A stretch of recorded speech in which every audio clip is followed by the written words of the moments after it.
Ulo. Napalihog ko ano. Yeah. Ayun na. Ako ulit abang. Ulo. Ay,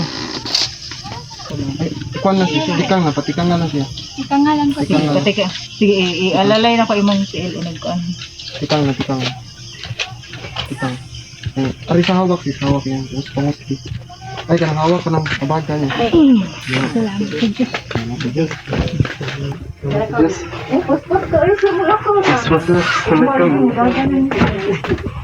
Isang 40 anyos sa babae ang inasistihan ng UNTV News and Rescue na makapagpa-check up sa neurosurgeon sa Cebu City nitong May 13. Siya po ay may brain tumor. So, sinamahan namin siya dun sa Vicente Soto Hospital for her check-up with the neurosurgeon. 10 taon na ang nakakaraan nang maaksidente ang pasyente nang ito ay mahulog sa tricycle na kanyang sinasakyan habang pauwi sa kailang tahanan. Bagaman may injury ay hindi nagpatingin sa doktor ang ginang. Taong 2019 nang makaranas ito ng pangingisay o seizure, saka pa lamang ito nagpatingin sa doktor at pinayuhang magpa-opera.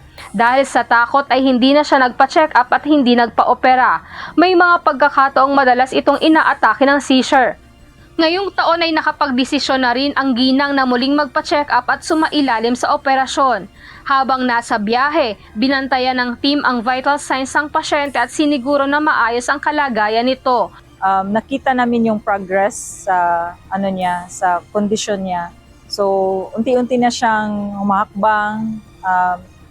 Pero inaalalayan pa rin namin yung paglakad niya. Pero at least may progress. Matapos ang check-up, pinababalik ng doktor ang ginang para sa resulta ng MRI na magiging batayan ng mas masusing assessment sa kanyang kalagayan. Matapos ang pagsusuri, maayos na naihatid ng team ang pasyente pauwi sa kailang tahanan sa Daat Colomboyan, Cebu City. At mas lalong masarap sa pakiramdam na makita mo yung progress sa patient natin. So, natutuwa kami na at least humahakbang na siya, porsigido na siyang maglakad. So, ini-encourage lang namin siya na itutuloy lang niya yung physical therapy, yung exercise niya para tuloy-tuloy na yung pagaling niya. So,